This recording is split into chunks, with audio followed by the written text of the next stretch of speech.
네, 앞에서 이제 그래프를 인접 행렬로 구현하는 방법에 대해서 살펴보았습니다. 이제 두 번째 방법인 인접 리스트로 그래프를 구현하는 방법에 대해서 지금부터 살펴보도록 하겠습니다. 인접 리스트, 즉 adjacent 리스트라는 것이 일단 무엇인지 살펴보면요. 한 정점에 간선으로 연결된 다른 정점들을 연결 리스트로 연결해 놓는 방법을 의미합니다. 그 예전에 해시에서 separate chaining이라는 것을 배웠다는 것을 기억나실 겁니다. 이 separate chaining과 상당히 유사한 구조입니다. 다음 페이지를 보면 이제 이해가 되실 텐데 먼저 볼까요? 아까 봤던 이 그래프에서 아까 인접 행렬법으로 나타냈을 때 어떻게 되는지 봤는데 인접 리스트는 더욱더 간명합니다. 어떻게 되어 있냐면 이쪽에 아까 봤던 M.P vertices와 같은 그런 버텍스의 배열이 있습니다. A, B, C, D, E, F, G, H, I라는 버텍스의 배열이 있고 이 정점과 각 정점과 연결된 다른 정점을 연결 리스트로 달아놓는 것이죠. 그래서 A 같은 경우에는 B, C, D라는 세 개의 정점이 있기 때문에 B, C, D라는 세 개의 버텍스를 연결 리스트로 달아놓았고요. 두 번째는 B를 보면요. B는 AE라는 두 개의 인접한 버텍스가 있죠. 그래서 AE라는 두 개의 버텍스를 리스트를 가지고 있습니다. 이런 식으로 모든 정점에 대해서 연결된 버텍스를 연결 리스트로 붙여놓은 것이 바로 인접 리스트 방법에 의한 그래프 표현이라는 것입니다. 그러면 이 인접 리스트는 어떤 자료 구조를 사용하겠습니까? 일단 여기에 대해서는 이 버텍스들의 집합에 대해서는 배열을 사용할 것이고요. 각 배열의 아이템은 연결 리스트가 될 것입니다. 링크드 리스트요. 앞에서 배웠던 심플 리스트 이런 것을 사용하시면 되겠죠. 이렇게 인접 리스트는 링크드 리스트를 사용하기 때문에 아까 그 인접 행렬법이 정점의 수 v 곱하기 v의 메모리를 사용함에 비해서 인접 리스트는 필요한 만큼만 메모리를 사용하기 때문에 히소그래프의 표현에 유리하다는 것입니다. 그렇죠. 히소그래프의 표현에 오히려 더 유리하다. 즉 히소그래프라는 것은 정점 수에 비해서 간선수가 작은, 그래서 인접 행렬법으로 표현하면 0이 굉장히 많이 나올 이럴 그래프에 대해서 인접 리스트법은 필요한 메모리만큼만 메모리를 사용하기 때문에 인접 리스트가 좋다는 것이죠. 그리고 오히려 구현도 사실은 간단합니다. 그래서 구현을 보시면요. 인접 리스트는 리스트 그래프라는 클래스 이름을 가지고 있고요. 역시 그래프 프로젝트 안에 리스트 그래프.헤더 파일에 있습니다. 역시 마찬가지로 엣지라는 타입을 long으로 정의했고요. 그리고 이제 리스트 그래프가 있고 버텍스 타입을 파라미터로 받아서 템플릿 클래스가 되겠습니다. 내부적으로 이제 두 개의 스트럭처를 사용하고 있는데요.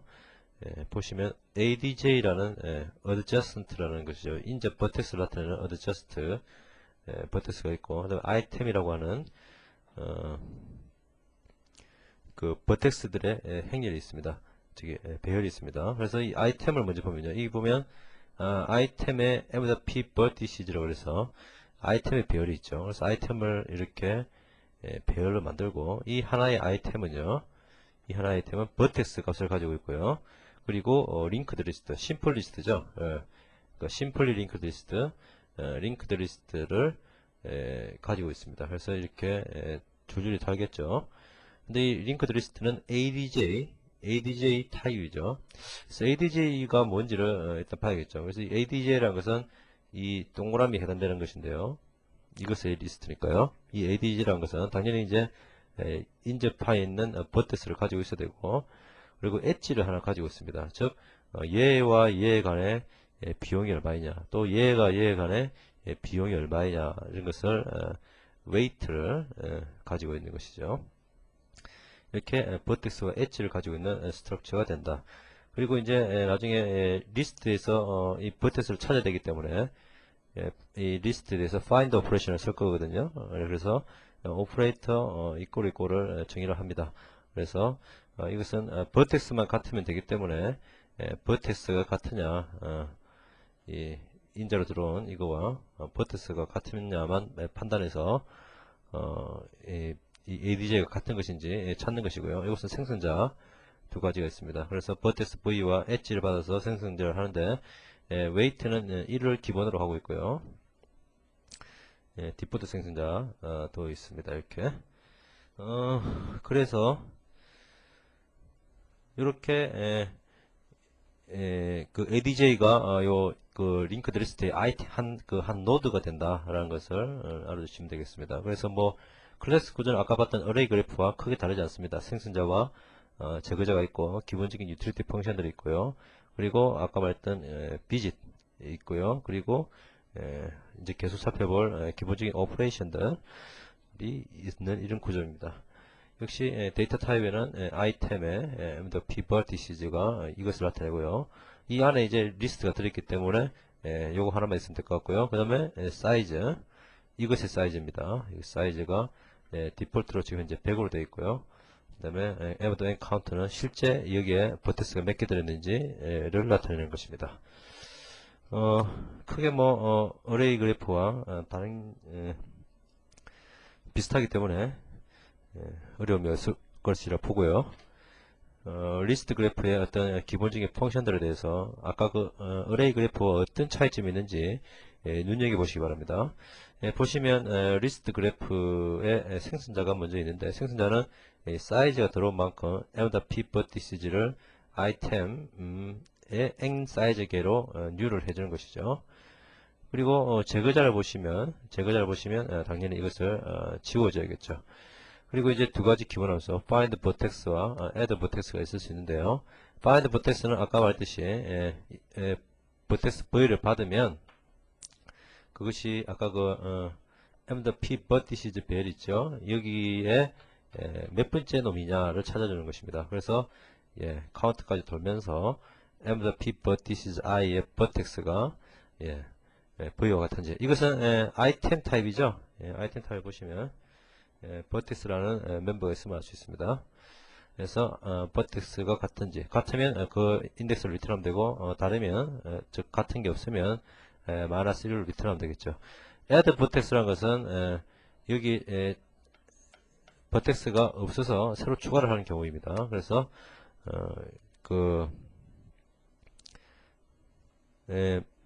카운트 꽉 찼으면 마이너스 1을 리턴하고요. m.p vertices의 제일 마지막 요소에 vertex를 넣어주고 그리고 return m.n count 플러스 플러스를 해서 실제 카운트를 증가시켜주면 add vertex가 되겠죠. 훨씬 간단하죠. 사실은 이게 리스트 그래프가 어레이 그래프보다는 훨씬 직관적입니다. 그래서 훨씬 더 간단하다는 것을 볼 수 있을 겁니다. add edge라는 함수를 한번 보도록 하죠. add edge는 아까도 봤듯이 vertex v1과 vertex v2를 봤는데요. 이 두 가지가 비슷합니다. 어차피 m.p vertices라는 vertex의 배열이 있기 때문에 이 vertex의 배열에 찾는 것이죠. 그래서 find vertex v1 해서 못 찾으면요. 못 찾으면 추가를 해주고 아까 봤죠? 그 함수 추가도 실패하면 일단 false를 해주면 되고요. v2에 대해서도 찾고 못 찾으면 추가를 해주고 그 다음에 삽입도 못하면 false를 리턴하면 되고 그리고 해서 첫 번째 요놈에 대해서 리스트에 아이템 리스트라는 멤버가 있었죠.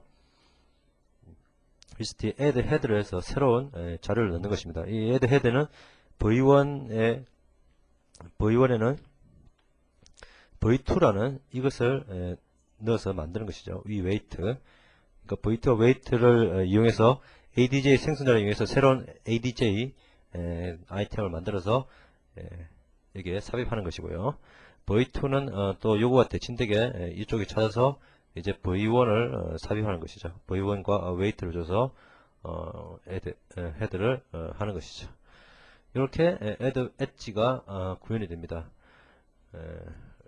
이렇게 이제 약간의 자료구조 틀리죠. 인접행렬법은 2차원 배열이 있어서 여기에 0이냐 1이냐를 넣어서 했는데 인접 리스트, 즉 리스트 그래프는 실제 있는 버텍스를 그 링크드 리스트에 노드로 계속 추가를 하는 방법이다라고 생각하시면 되겠습니다.